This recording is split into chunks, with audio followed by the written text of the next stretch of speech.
Hey there, everyone. Ryan Schul here. Welcome to my analytics channel. So in the narrative today, I want to take a look at retail price optimization based on different price changes, right? And we're going to look at the elasticity of demand.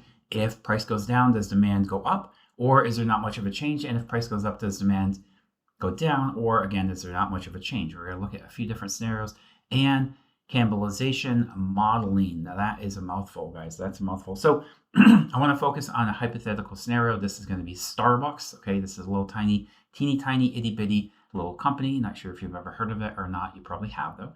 So we're going to look at Starbucks, and again, this is hypothetical. I don't have Starbucks data, but I think it will illustrate the point pretty well.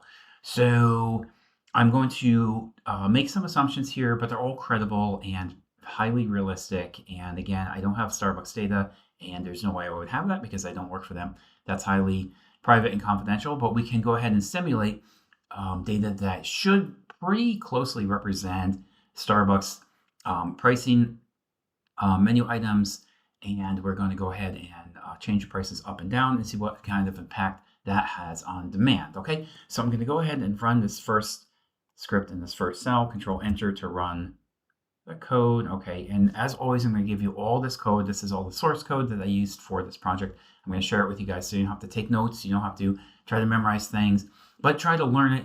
Download the HTML file when I post it later today. It's going to be underneath the video. I'll give a link to a Google Drive file. This is going to have all the source code that you see right here. Okay, so you don't have to memorize anything or try to capture it on paper or something like that. I'll share that with you. Okay, so in the first case here, we have item, base price, and cost, and that is basically just coming from different categories, right? We have coffee, tea, bakeries, bakery items, snacks, things like this, and then classic vanilla, caramel, hazelnut, honey, almond, pumpkin, and coconuts. Okay, so again, I don't even know if they have coconut on the menu. Pumpkin, I'm pretty sure it is like mid-October right now. It's October 19th.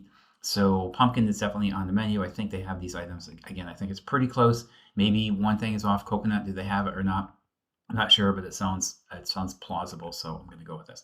So we have the item, the base cost, and the actual cost right here. Okay.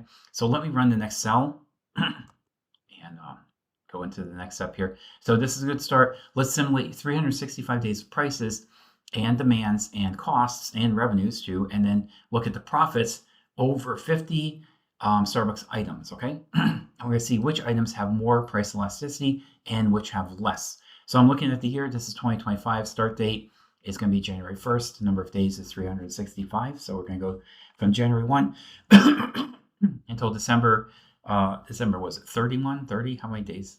30 days has September, April, June, and November. I think it's 30, right? Oh, let me look at this thing right here, whoops. Whoops. Okay. Oh yeah. Expand this. Go to December 31. Yeah. So I always forget that one for some reason. Okay. So January 1st to December 31st. Okay. So we're gonna have weekly data points, and at the end, I'm going to make some assumptions about holidays. So around November and December, I'm going to add a small multiplier, assuming that more people are going to go out for Starbucks beverages or snacks around the holidays. Okay. People are just festive, they're in a good mood. You're going to share drinks and time with friends and loved ones. So I think that is pretty realistic to have a little bumper on the holidays. I think that makes sense. And we're going to look at things like Thanksgiving, Black Friday, and Christmas around the end of the year. And they understand there could be other bumps earlier in the year, maybe springtime, like early April, maybe around when the kids get out of school, maybe early June, maybe 4th of July, there's a bump. Again, I don't have this actual Starbucks data, so I don't know how it works. I would assume there's probably some increases around the holidays. Definitely Thanksgiving, Black Friday, and Christmas. I'm going to make those assumptions. I think it's safe to go out on a limb there. Is there increases in people going to Starbucks? Is there an increase in frequency around Memorial Day, Labor Day, 4th of July? I'm not sure. Maybe not. Maybe it's de minimis and we can't even measure it. So anyways, I'm going to capture a few bumps in the data around the holidays, and I'm going to look at the menu data frame we have over here, baseline demand, base price, and the elasticity. So again, elasticity is the stretchiness of the price based on the change in the price, or sorry, stretchiness and demand based on the price. So if a product is highly elastic, you can raise the price a lot and demand will increase. Okay, demand is very stretchy, it's very elastic. If it's if you decrease the price a little bit and demand increases a lot, that's elastic, right? If you increase the price or decrease the price and demand doesn't really change, that's called inelastic. It doesn't really stretch up or down, right? Like people have their fixed prices in mind. Maybe it's $3 for a coffee. Maybe if you change it to 310 or 315, demand won't change, right? Maybe if you lower it by 10 or 15 cents, demand won't change. That's inelastic, right? It's inelastic, it's not moving. If you change the price up a little bit, demand goes down a lot. That's elastic, right? It's very stretchy, it's moving a lot. If you change the price down a little bit and the demand surges, it goes up a lot, that is elastic, right? So big moves are elastic, small, little, tiny moves are inelastic. Okay, so we have the data. I'm going to go ahead and look at things like cost, total cost, revenue, and profit, right? So we're running the business here. We have to understand just basically the demand, like I just mentioned, how does it change as a reflection of the changes in price, right? How many unit cost increases are we dealing with here, right? What's the total cost? What's the revenue, right? Because the revenue is the cost minus the raw materials and things like hiring more baristas to serve more drinks, right? If you increase the number of employees you have at the site, your profits are going to decrease. But if you're selling more and more beverages, more and more snacks, the revenue is going to increase and offset the increased labor costs, right? So the profit is the difference between the total cost and the revenue, and we have the date over time, so we know where we are at this point in the year. Okay, so Control Enter to run. So we'll refresh a cell and regenerate all the data here. And it's pretty straightforward, just basic accounting and finance. Hopefully this makes sense. We can see we have 18,250 days. This is 365 days and 50 items per day. Again, in this simulation, real world is probably going to be a little bit different. You'll probably sell more lattes, more cappuccinos, more coffees, versus some other products which you might have fewer sales. We're just trying to create like a base case scenario where we're looking at everything, all the items, and the demand, cost, total cost, revenue, profit, and the date over 365 days. So that's the goal here. So we can see demand overall for vanilla espresso is 156,000. Here's 154,000 for espresso, and so on and so forth. Coconut latte, 143,000, and caramel cappuccino, 141,000. So that's the demand. Here's the revenue, and here's the profit. Again, you have your top line revenues. You have to subtract out costs of goods sold. That's the COGS. Things like labor costs, even keeping the electricity on. You have to pay for the rent, things like that. Like this is going to be the profit over here. Okay, so after you subtract out all your expenses, let me see something. Okay, profits. Yep. That looks good. Okay, so we're looking at just basic gross profits. So all we're doing is taking out the cost of goods sold. So you have the overall revenue. What does it cost to generate that revenue? All the raw materials, right? So you have to pay for the milk. You have to pay for the coffee beans. You have to pay for the cups, right? And the tops and the stirrers and the sugar and the half and half and all that, right? So this is your cost of goods sold. You have to pay that money to operate your business. So you have your top line revenue minus the COGS. Then you have your gross revenue. You also have your net revenue after all the expenses, after you pay for electricity, your labor force, that's the staff, right? All the salaries, things like that, 401k, what else? Healthcare, things like that. That would be the net profit. We're looking at gross profit in this case. So let's make a copy of the sales data frame. And when we make changes to the sales, we are encountering, and if we encounter some mistakes, we only have to come back to the point where we redo our work at this step. We don't have to go all the way back to the beginning and rerun the process all over again. So if you've seen my other videos, I do this a lot. Here's my sales data frame, Control F, and pop it in here. You can see where it's coming from. Okay, so sales data frame is the last thing we did with these group by aggregations. We're doing sums of demand, revenue, and profit. So we're summing all these, getting this nicely packed into a data frame, and then sorting the values by revenue in descending order. So if you look here, this is the biggest revenue, 11,000, 2,800, 14,000, 1,400, and 999. Okay, based on revenue in descending order. Okay, so that is how we get the sales data frame. But I want to take that, make a copy over here, and just create a basic data frame. So again, I'm creating a copy so I don't have to go back to the original in case somehow this thing right here gets messed up a little bit with some calculation. We don't have to go all the way back to the beginning and redo the analysis from the start. We can just come back here. We know that this is fine right here. We'll make a copy and continue with the analysis. Control Enter to run. Okay, so at this point, the price of a latte is increasing and cappuccino demand, if the price of a latte increases and cappuccino demand rises, that is a positive cross elasticity. Okay, so if both drop, that is complementary. Okay, so again, Google this if you don't understand the concept. I'll try to explain it again as easy as I can. More elastic means you drop the price a little bit and demand increases a lot. Increase the price a little bit, demand decreases a lot. That's more elastic. If it's inelastic, it's not going to change very much, right? The variability of demand is not going to change. If you increase the prices, demand will be basically the same. If you decrease the prices, demand is basically the same. That's inelastic, right? So we can see here, anything that has a negative elasticity, increase prices, decrease demand is a negative relationship.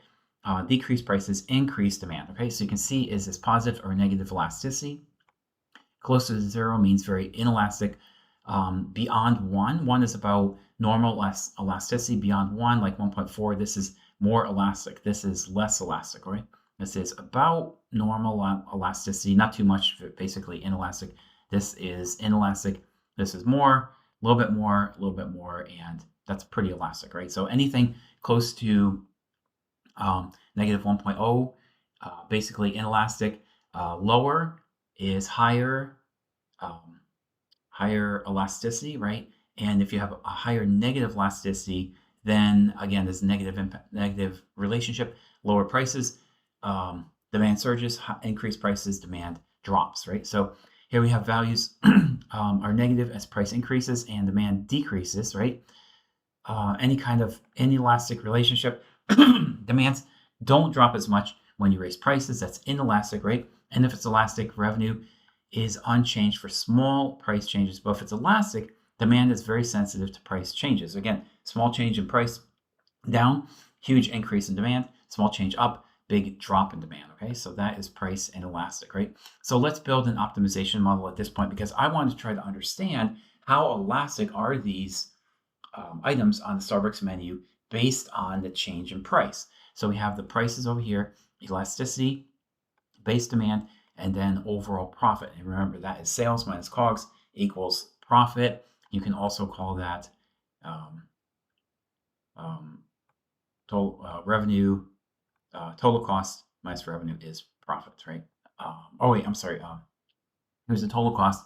This is your revenue, and this is your profit, right? So I'll go down here, and we can see the inelastic and the elastic outcomes.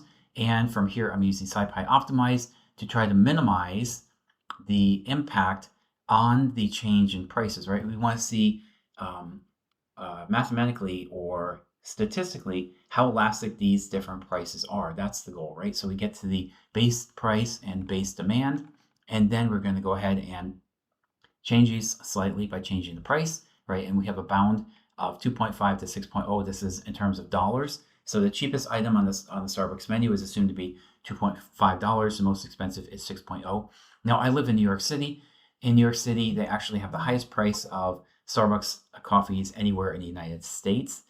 So everything is just more expensive here. So hopefully these prices kind of make sense and kind of represent what we are looking at here. In your neighborhood or your region of the country, it might be a little bit different. I think 2.5 across the US is pretty reasonable, and 6.0 for the highest price item on the menu. I think that's pretty reasonable.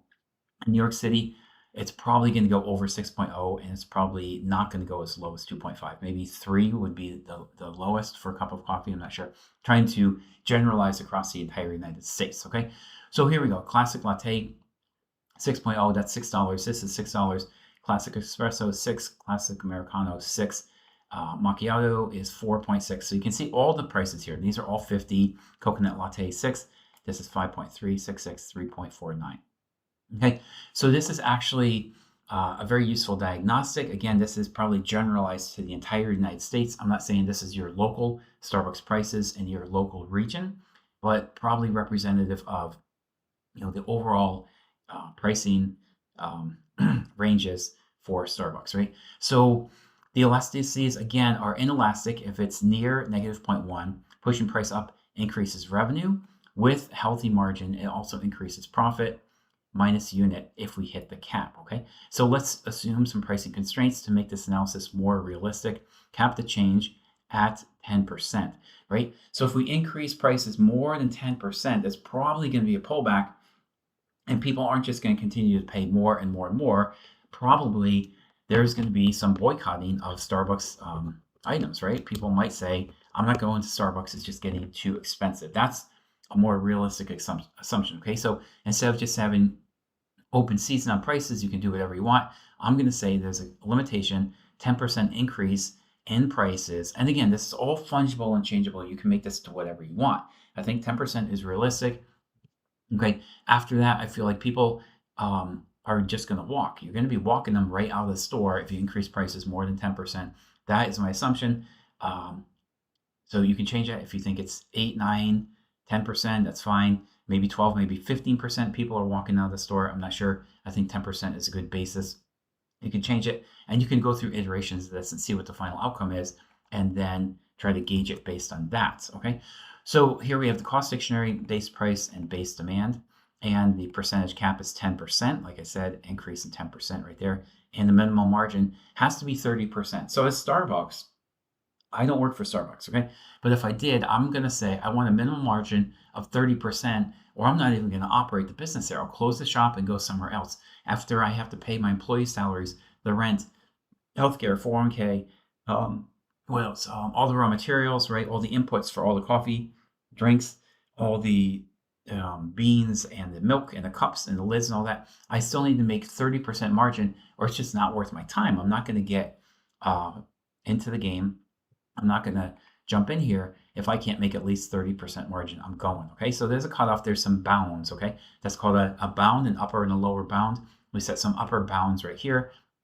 I need to make at least 30% or I'm closing the shop. And the percent cap that I can pass on to my customers or that I can adjust up and still expect to get customers is 10%, okay? So again, these are somewhat fungible. These are, I wouldn't say arbitrary, but I'm testing the waters right here. I'm going to say, does this make sense? I'm going to test it right now. I'm going to test this hypothesis. Does this make sense? Can we still operate, given these margins right here, okay? So we have the low cap, the high cap, the low high over here. This is going to set a floor and a ceiling. So the ceiling is the maximum we can go in terms of prices. The floor is the minimum that we can go and still stay in business, okay? Now we can't have a negative profit. That doesn't make sense. We're going to close down the store. We're not going to make money, or not. We're not going to lose money and continue to operate. If we're losing money, we're leaving. So we're looking for a negative profit. If that exists, we're going to close the shop. But we're trying to avoid that too. But we're going to set a constraint on the high end and on the low end. So ultimately, I want to look at prices, the base price, the cost, elasticity. Again, that's the stretchiness of the demand based on a change in price, quantity, revenue, profit, and I'm going to go ahead and run this. I think I just hit refresh. Let me just do it again to make sure. So the current revenue is 67,236, and the profit is 36,966. So when we optimize this, the revenue actually goes down a little bit. We go from 67K to 66K, but the profit actually goes up a couple thousand, right? So the offset 7, 8, it goes up about $1,800, even though the revenue went down about $1,000, right? So we're still winning. We're still making money here in the optimized scenario. In the optimized charm, we are making about 66,295, almost the same as this. The profit is exactly the same. The only difference when we charm these prices, it means instead of getting a price like $4.02 for coffee or for cappuccino or whatever, we charm it. Charming is kind of a cute little term. It means make it look more appealing, make it look more attractive. We'll set this as $3.99 or maybe $4 even. We kind of round these off or make it more appealing for the customer to engage with the business, right? If you say 4.02, first of all, who's carrying around 2 cents with them? They're probably going to use a credit card. If they have to pull out cash, you're going to give them you're going to give them what, 98 cents and change if they pay with a 5, and then the person has to carry around 98 cents and change in their pocket. Probably not too attractive of a scenario for the customer, right? Or what is it called? Member. What is it called when you go in Starbucks? Who's the next? Not customer. What do they call them? Forgot now. Sorry, not member, not customer. Oh, yeah, yeah. Starbucks guest. Who's the next guest? Okay. So maybe it's not too appealing for the guests to carry around 98 cents and change in their pocket, right? So we charm the prices to make it $3.99 or $4 even. That's all we're doing here. So we're optimizing the revenue right here, 66,300 approximate, and the profit is about 38,000 here. The revenue is slightly higher, but the profit is slightly lower, right? So net, we're still ahead $800 in this scenario with the optimized pricing over here. And the $800 is not a lot, but I'm just showing you like the mechanics of how this works and the economics behind this. Okay, so we've charmed the prices. Let us go ahead and recalculate these prices, and you can see what kind of impact it has. So the classic latte is 4.38. Okay, over here the classic latte was 6.0. So the optimization model found out that 6.0 is too high. Nobody's going to be buying these lattes. It's just too expensive, right? The classic cappuccino is 6, classic espresso is 6, and Americano is 6. So the top first food items here, or first items, not really food, is $6, right? For latte, cappuccino, Americano, espresso and Americano. That's what we have there. So if we optimize the prices just a bit, we can say latte, cappuccino, espresso, Americano is actually 4.8, 6.0. So leave that as is, 5.9. That's pretty close, 5.38. So this stayed essentially the same. This was exactly the same. The optimized price for the latte is 4.38, and for the Americano is 5.38. So here we see a perfect example of dropping prices, building goodwill with the customer, getting more people into the store, generating more transactions. That's actually helping the retail outlet. Starbucks itself is actually making more money, even though they're dropping their prices. More people are coming in because they're stimulated by these lower prices to spend more money and engage with the business more. So I think that's very fascinating, right? And I hope this is a message to all the retailers out there right now. We are looking at sky high prices, inflation like I haven't seen in a long time. I'm over 50 years old. I can't remember a time in my life when these prices were just out of control. It seems like everything is on fire right now, right? Everything is on fire and there's no extinguisher in sight.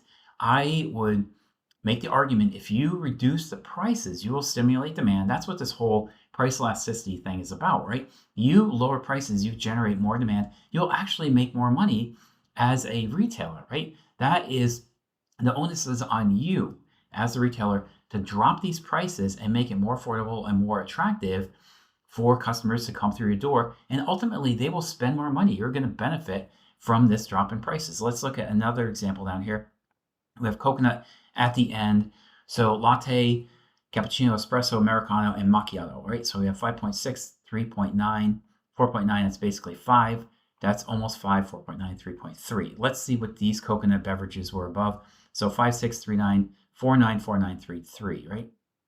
Over here, lo and behold, 6, 6, 6, right? So this is too high. People are not going to buy it. 5.3, 3.4 for number 4 to the end. This is the last one. So 4, 3, 2, 1, 5.3, and 3.49, right? So 5.3, we can lower that, make more money, and 3.39, and we can lower that and make more money. So again, I'm proving my argument here. Lower the prices, stimulate demand.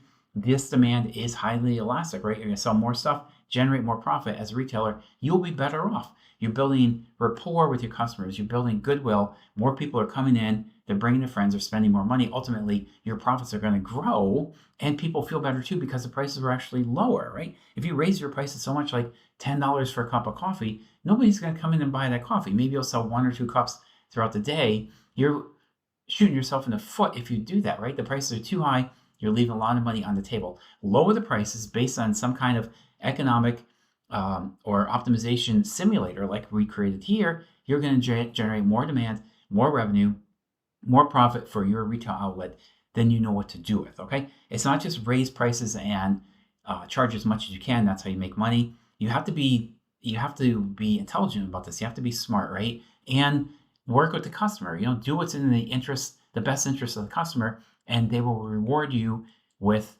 um, sales, right? With charges on their credit cards. They're gonna buy more because the prices are lower, and it just feels better for the customer, more value, better experience, and it's win-win, right? Win for the retailer, win for the consumer. Okay, so one more scenario down here.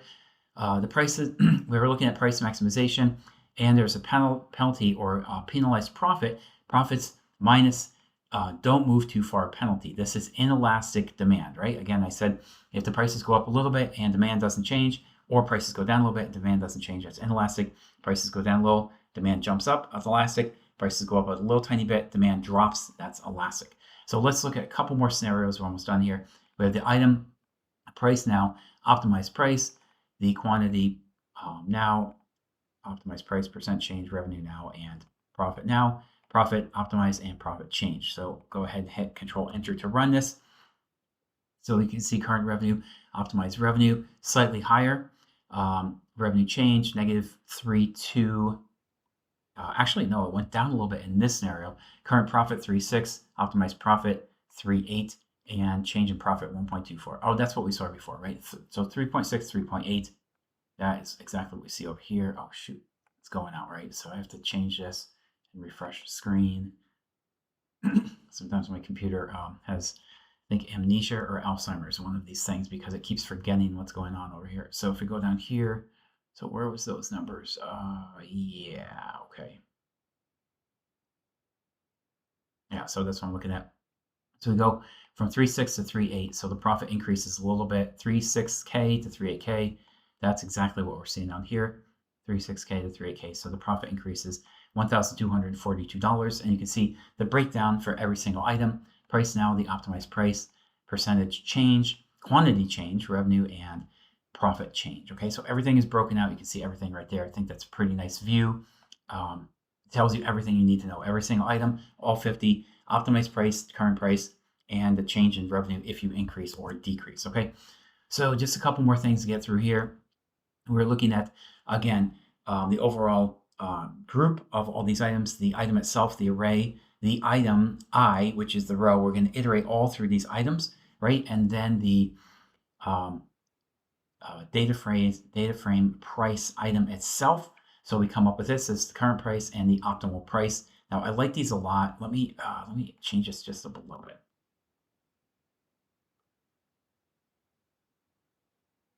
Should work. Let me see. No, it doesn't like that. That's in the wrong spot. Okay, so let me change it over here. So that should work. I think that should work here. Let me see. No, it doesn't like that. You have to get these arguments in the right spot, right? So that could work too. Behind the, yeah, that's fine. Okay, maybe just make it a little bit bigger, 600. So the height will be 600 now, a little bit easier to see. I had a slider control here so we can see all these items.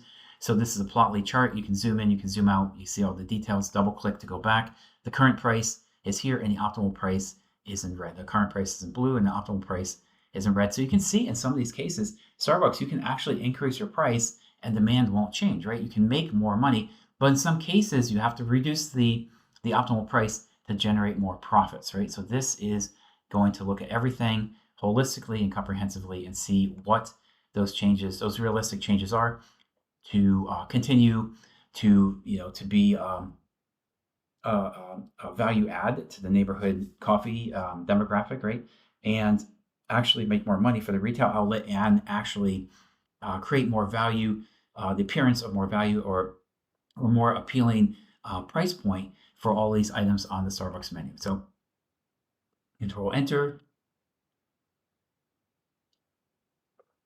Okay, get my coffee here. And then here we can see a bar chart. Again, Plotly, I like this because you can zoom over all the charts or mouse over all the lines here and you can see what the difference is. So the profit change by item, the honey latte can have the highest change and increase in profit. So if I look over here, honey latte, that sounds a little bit weird when I say honey latte, but maybe, let's see if I can find it. No, it doesn't look for those data frames, right? So honey latte, oh, here it is, okay. So the price now is 4.92, the price optimal is 5.42, and the percent change in profit is 100%, or percent change in price, 10% percent change in quantity is going to go down just a little bit, but not much. The revenue will decrease just a little bit, but the change in profit is actually up, right? So if we go back here to this chart, we can see that. So honey latte is the most elastic. The most inelastic is caramel cappuccino. I think that is at the bottom of the list. Yes, it is. So caramel cappuccino, we start at price now and price optimal. We start at 6.39. We have to actually drop this to 6.0 to generate enough demand to make this profitable and have the appearance of being profitable or a good value to the customer. This is going to be price change down, right? We're decreasing. Quantity change actually increasing more. So we're selling more. The negative 50 shows the revenue change to negative 50, and the profit is negative 0.81. So this is highly inelastic, right? As you increase the price a little bit, people are going to rebel. They're not going to buy caramel cappuccinos. If you decrease the price a little bit, people are maybe buy a little bit more, but not too much. This is highly inelastic. That's what this chart shows us. So that, again, this is the before current price and then the optimal price. Down here, we have the profit change by item. So here's the maximum change in sales based on a lowering of the price. And here is the minimum change in sales based on an increase in price, right? So you can see negative 100 is dark red and positive 100 is navy blue. So we have one more chart over here, control enter, or maybe two more. This is showing by the day of the week. Monday is 0. It's 0 based. Python's always 0 based. So this is Monday, Tuesday, Wednesday, Thursday, Friday. Sales peak. People are probably going out, in their lunch break, late morning, coffee break, looking forward to the weekend, ready to spend more money on a Friday. Sales dip a little bit Saturday. People are probably traveling, doing things with their family, playing with the kids, the pets, things like that. So sales are down a little bit Saturday, but still pretty robust, right? Sunday's probably almost the least. We have 285 demand. Monday is 249. So Monday is actually the least. Sunday is dropping down, but you can see over the course of the week, this is DOW, day of week. Monday is 0, Sunday is 6. You can see Monday is the slowest, and Sunday is the next slowest. Friday is the highest. Here I have the seasonal factor. Remember at the beginning I said there's going to be a bump around the holidays. So you can see this is pretty flat. Again, I don't have the actual Starbucks data. I made this up, and I tried to make it as realistic as I can, but I didn't add in a holiday bump for Easter or for 4th of July or Memorial Day or Labor Day. I don't know if those really exist, maybe to a slight extent, possibly, but I'm certain there's a bump around Thanksgiving, Black Friday, time like that, and around the holidays. This is Christmas and New Year's. People are in a jovial mood. They're festive. They're spending more money. They're out shopping, and they're buying Starbucks. Okay, so that is it, guys. That is my take on menu price optimization, looking at elasticities of demand based on changes in prices, and overall cannibalization of products, right? We're modeling the cannibalization. If you start selling more and more and more, what is it over here? Caramel cappuccinos, you're probably going to cannibalize some of these items over here because there's only a limited amount of funds. People just have a certain amount of disposable income. They can't spend all their money, right? So you can't sell more caramel cappuccinos and more of this, more of that, more of the other thing, more and more and more. There's going to be cutbacks and there's going to be offsets, right? So you can sell more honey lattes, chocolate Americanos, vanilla macchiatos. Yes, but it's going to eat into some of the sales of some of these other items too, okay? Inevitably, you're going to cannibalize yourself to some extent because there is limited money in everyone's wallet, right? People don't have unlimited funds. There's limitations to everything in life. That's a fact of life, right? That's not going to change. There's always limitations for everything we do. So that's it, guys. I'm going to wrap it up here. Thanks for your time. Hopefully this was enlightening and somewhat entertaining. Try to drop knowledge wherever I can and fill in knowledge gaps and help people to understand and appreciate these topics to a greater extent. Okay, so I'm going to wrap it up here. Thank you so much for your time. I appreciate you sticking through it to the end. I'm going to post this source code so you'll have everything you see here, and you will have the video a little bit later today. I'll drop that this afternoon. When I get back, I have to run a few errands right now. for my son and for his school. But later in the afternoon today, I'll drop the video and you'll have all the source code and you can copy and paste it and run this on your own system. Thanks again. I'll talk to you guys soon. Goodbye for now.